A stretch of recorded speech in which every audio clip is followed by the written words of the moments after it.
হজ ইসলামের 5টি মূল স্তম্ভের একটি। প্রতি বছর লাখো মুসলমান মক্কায় এসে জমা হন এই মহান ইবাদতের উদ্দেশ্যে। কিন্তু কখনো কি ভেবে দেখেছেন হজ কেমন ছিল নবী করিম সাল্লাল্লাহু আলাইহি ওয়াসাল্লামের যুগে? রাসূলুল্লাহ সাল্লাল্লাহু আলাইহি ওয়াসাল্লাম হজ কিভাবে পালন করেছিলেন? সেই সময়ের পরিবেশ, ব্যবস্থাপনা, লোক সংখ্যা এবং রীতিনীতির সাথে বর্তমান সময়ের হজের মধ্যে পার্থক্য কি? আজকের এই ভিডিওতে আমরা জানব নবীজি সাল্লাল্লাহু আলাইহি ওয়াসাল্লামের যুগে হজের বাস্তব রূপ ও ইতিহাস। নবীজির আগমনের পূর্বে আরবরা হজ করত বটে, কিন্তু তাতে ছিল বহু বিকৃতি। কাবা ছিল বহুমূর্তিতে পূর্ণ। তারা হজের রীতিনীতি নিজের মতো করে বদলে নিয়েছিল। কোনো কোনো গোত্র নির্দিষ্ট স্থানে না গিয়ে নিজের নিয়মে হজ করত। অনেকে নগ্ন অবস্থায় তাওয়াফ করত, এটিকে পবিত্রতার প্রতীক মনে করত।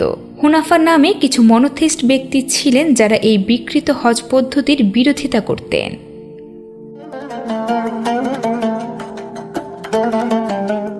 হিজরতের 8ম বছর মক্কা বিজয়ের সময় নবীজি সাল্লাল্লাহু আলাইহি ওয়াসাল্লাম কাবা থেকে সব মূর্তি সরিয়ে ফেলেন। এরপর কাবা আবার তার মূল উদ্দেশ্যে ফিরে আসে, তাওহীদের ঘর হিসেবে। নবীজি সাল্লাল্লাহু আলাইহি ওয়াসাল্লাম স্বয়ং কাবা তাওয়াফ করেন, কাবা পরিষ্কার করেন। সাহাবাগণকে নির্দেশ দেন যেন জাহিলিয়াতের সব প্রথা ও মিথ্যা রীতি বাতিল করা হয়।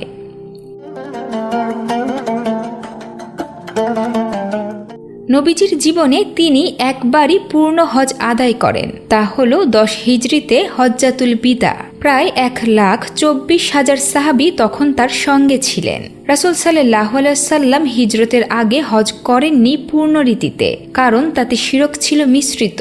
হজ্জাতুল বিদাই ইসলামী হজের পূর্ণ ও চূড়ান্ত আদর্শ।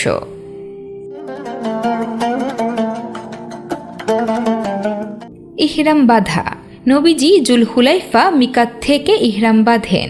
তেল মেখে পবিত্র হয়ে 2 কাপড় পরিধান করে লাব্বাইক আল্লাহুম্মা লাব্বাইক বলে হজে রওনা হন। মক্কা প্রবেশ ও তাওয়াফ। কাবায় প্রবেশ করে কুদুম তাওয়াফ করেন। রমল, ইস্তিলাম, মুলতাজিমে দোয়া সব সুন্নাহর অনুসরণ করেন। সাই। সাফা ও মারওয়া পাহাড়ের মাঝে 7 বার দৌড়ান, যা হজের অন্যতম রোকন। মিনা যাত্রা। জিলহজে মিনায় যান, সেখানে নামাজ আদায় করেন। আরাফা ও খুতবা। জিলহজে আরাফার ময়দানে যান, বিখ্যাত আরাফার খুতবা দেন। ইসলামের মৌলিক বার্তা ও মানবতার সার কথা তুলে ধরেন। মুজদালিফায় রাত যাপন। আরাফা থেকে ফেরার পর মুজদালিফায় রাত কাটান, সেখানে মাগরিব ও এশার নামাজ একত্রে আদায় করেন। শয়তানকে পাথর নিক্ষেপ। জিলহজ সকালে জামারায়ে আক্কাবাতে 7টি পাথর নিক্ষেপ করেন। কুরবানি ও মাথা মুন্ডন। নিজের হাতেই 63টি উট কুরবানি করেন, বাকিগুলো আলী রাদিয়াল্লাহু তাআলা আনহু জবাই করেন। এরপর মাথা মুন্ডিয়ে বা ছোট করে কেটে ইহরাম খুলে ফেলেন। তাওয়াফে ইফাজা ও বিদায়ী তাওয়াফ। এরপর মক্কায় ফিরে গিয়ে তাওয়াফে ইফাজা করেন।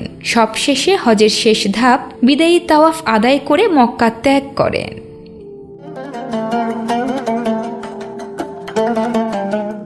হজ্জাতুল বিদায় তিনি বারবার বলেছিলেন, হে লোক সকল, শুনো, আমি হয়তো এ বছরের পর তোমাদের মাঝে থাকব না। নারী পুরুষের অধিকার, মানুষের মর্যাদা, একত্ববাদের শিক্ষা এবং শিরকের বিরুদ্ধে সুদৃঢ় বার্তা ছিল তার খুতবায়। তিনি ঘোষণা করেন, আজকের দিনে আমি তোমাদের জন্য তোমাদের দিন পূর্ণ করে দিলাম।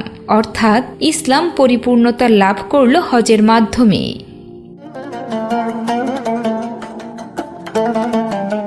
সাহাবীরা নবীজির হজকে কেন্দ্র করে হজের নিয়মাবলী সংরক্ষণ করেন। হযরত আবু বকর রাদিয়াল্লাহু তাআলা আনহু ছিলেন প্রথম আমিরুল হজ। সাহাবীরা বিভিন্ন অঞ্চলে গিয়ে হজের রীতি প্রচার করেন নবীজির সুন্নাহ অনুযায়ী। নবীজির যুগের হজ ছিল সরল, নির্মল এবং আত্মিকভাবে পূর্ণ। সেখানে ছিল না বাহুল্য, ছিল না বিলাসিতা, ছিল শুধু আল্লাহর প্রতি নিবেদন। আজকের হজ ব্যবস্থাপনা যত উন্নতই হোক, মূল শিক্ষা সেই একটাই, আত্মসমর্পণ, তাওহীদ এবং একত্ববাদের ঘোষণা।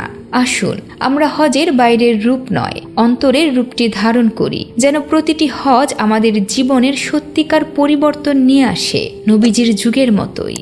এই ভিডিও যদি আপনার ভালো লাগে তাহলে লাইক, শেয়ার এবং সাবস্ক্রাইব করতে ভুলবেন না। কমেন্ট বক্সে জানাতে পারেন আপনি হজে গিয়েছেন কিনা অথবা যেতে চান কিনা। আল্লাহ হাফেজ।